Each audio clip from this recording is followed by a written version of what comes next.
வணக்கம் நேயர்களே. வெற்றி படிக்கட்டில் சந்திப்பதில் மட்டற்ற மகிழ்ச்சி. பசித்தால் உடம்புக்கு நல்லது, ருசித்தால் உடம்புக்கு கேடு.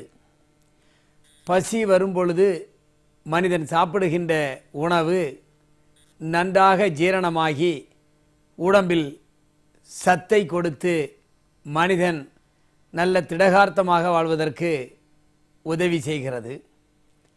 ருசியை விரும்பி சாப்பிட ஆரம்பித்தால் ருசிதான் முதலிடத்தை பிடிக்கும். எனவே எந்த உணவை கண்டாலும் அந்த ருசிக்காக சாப்பிடுவோம். அப்படி சாப்பிட்டால் அது ஜீரணமாகாமல் உடம்புக்கு நோயைத்தான் தரும். இதுதான் இயற்கை நமக்கு கற்றுக் கொடுக்கும் பாடம்.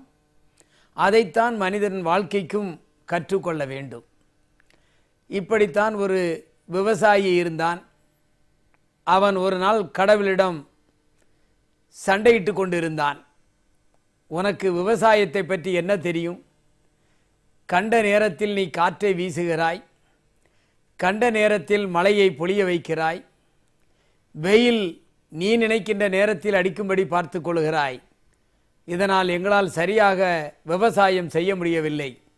எனவே விவசாயம் தெரிந்த ஒரு விவசாயிடம் அந்த வேலைகளை எல்லாம் ஒப்படைத்து விட்டு என்று அந்த விவசாயி கடவுளிடம் கோபமுற்றான். கடவுளும் சரி, அந்த வேலைகளெல்லாம் நீயே செய்து கொள் என்று அவனுக்கு அந்த ஒரு பலத்தை கொடுத்து விட்டு சென்று விட்டார். விவசாயி வயலுக்கு சென்றான். மழையே உடனடியாக நீ பெய் என்று சொன்னான். மழை பெய்தது. உடனே நிறுத்து என்று சொன்னான். மழை நின்றது.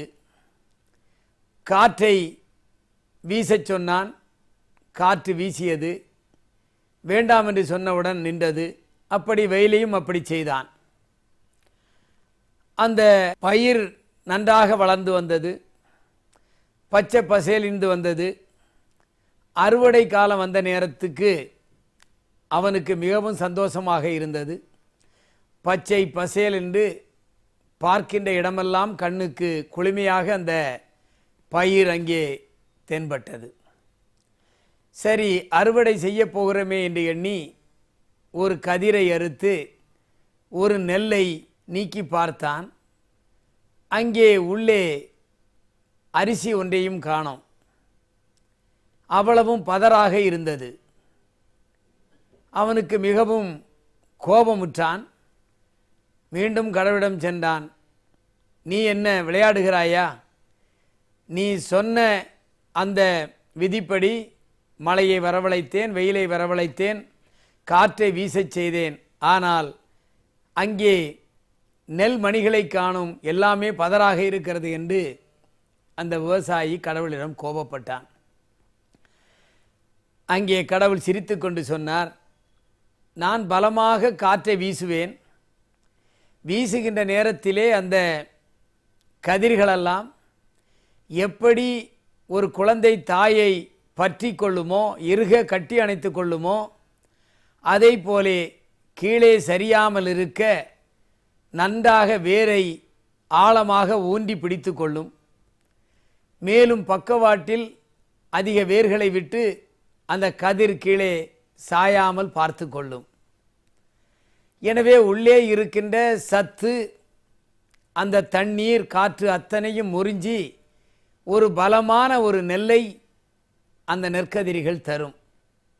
அப்படி தருகின்ற நேரத்திலே தான் உனக்கு பலன் நன்றாக கிடைக்கும். நீயோ காற்றை வீச வைத்தாய், மழையை பெய்ய வைத்தாய், வெயிலை அடிக்க வைத்தாய். ஆனால் அது பலமாக வளர வேண்டும் என்ற சிந்தனையை விட்டுவிட்டாய். எப்பொழுதுமே போராட்டம்தான் வெற்றியை தரும். போராட்டமாக வாழ்க்கை நடக்கின்ற பொழுது அதிலே இருக்கின்ற வெற்றி தான் நிலையான வெற்றியாக இருக்கும். எதுவுமே எளிதாக கிடைத்தால் அந்த வெற்றி ஒரு நிலையான வெற்றியாக இருக்காது. நீ தேவைக்கு ஏற்ப அதை சுயமாக வளர விடாமல் நீ அந்த பயிரை வளர்த்தாய். எனவே அந்த கதிரிலே நல்ல நெல்மணிகளாக இல்லை. வாழ்க்கையே தான் போராட்டம். அந்த போராட்டத்தில் நாம் இருந்து வெற்றி பெறுவதுதான் நிலையான வெற்றியாக இருக்கும் என்று சொல்லி கடவுள் அந்த விவசாயியை சுட்டி காட்டினான். விவசாயியும் தன் தவறை உணர்ந்து கொண்டான். எனவே வாழ்க்கையிலே போராடாமல் எதுவும் கிடைக்காது. தேவை என்று வருகின்ற பொழுது கடினமாக உழைத்து அதன் மூலம் வாழ்க்கையில் முன்னேற வேண்டும் என்று சொல்லி மீண்டும் உங்களை நாளை காலை 7 மணிக்கும் இரவு 7 மணிக்கும் சந்திக்கின்றேன். நன்றி, வணக்கம்.